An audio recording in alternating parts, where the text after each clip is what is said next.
Simplest form of dynamic auscultation is checking the effect of inspiration and expiration on the various auscultatory events which we were taught in the very beginning of our career.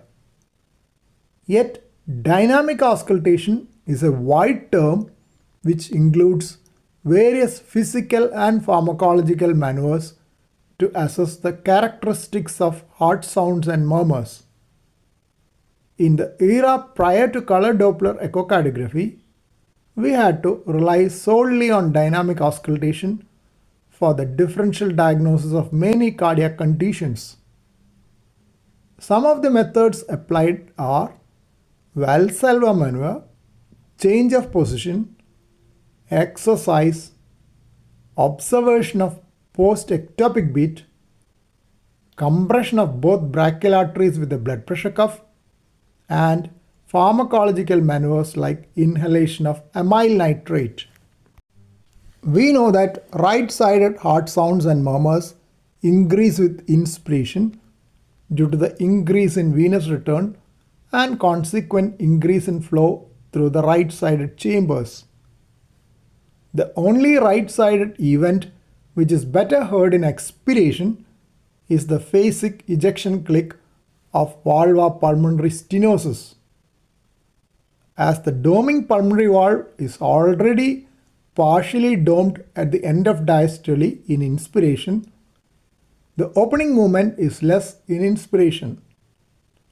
In expiration, lower filling pressure of the right ventricle keeps the pulmonary valve less domed at the end of diastole, so that the abrupt opening in systole causes a louder ejection click. Phasic changes of Korokov sounds during blood pressure measurement in inspiration and expiration is useful in documenting the level of pulsus paradoxus. Most cardiac murmurs decrease in length and intensity during a Valsalva maneuver. The classical exceptions are the murmur of hypertrophic obstructive cardiomyopathy and mitral valve prolapse. These are louder and longer with Valsalva strain because of the decreased left ventricular preload and hence decreased cavity size. Though these two murmurs behave similarly with Valsalva maneuver, observation in post-ectopic beat can differentiate between the two. In the post-ectopic beat, with a longer preceding diastole, larger ventricular volume decreases mitral valve prolapse and its murmur. But in case of hypertrophic obstructive cardiomyopathy, increased inotropy in the post-ectopic beat overrides this and enhances left ventricular outflow obstruction and murmur. Calcium utilization is lower during the ectopic beat and more calcium is available during the post-ectopic beat for a stronger contraction. Increased end diastolic volume also increases the force of contraction according to Starling's law. On release of Valsalva strain, right-sided murmurs return to baseline intensity earlier than the left-sided murmurs.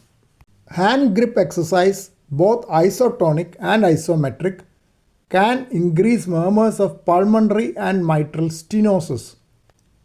Similar changes may be noted in ventricular septal defect, mitral regurgitation, and aortic regurgitation. You may remember that murmur of aortic regurgitation is best heard with the patient leaning forward with breath held in expiration. Among positional changes, standing and squatting are the most commonly used. Most murmurs, except those of mitral valve prolapse and hypertrophic obstructive cardiomyopathy, decrease with standing. Opposite effect is noted on squatting. Sudden standing decreases ventricular preload, while squatting increases the preload. Passive leg raising in supine position has effects similar to squatting by increasing the venous return. Passive leg raising is useful in detecting murmur of tricuspid regurgitation better. Mid-diastolic murmur of mitral stenosis is better heard in the left lateral position in expiration. Murmurs of VSD, MR and AR decrease in the early phase of mild hypotension after inhalation of amyl nitrate. Murmur of aortic stenosis becomes louder due to the increased stroke volume.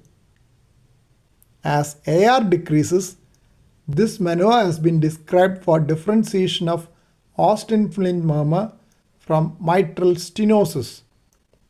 Murmur of mitral stenosis increase due to reflex tachycardia following vasodilatation with amyl nitrate.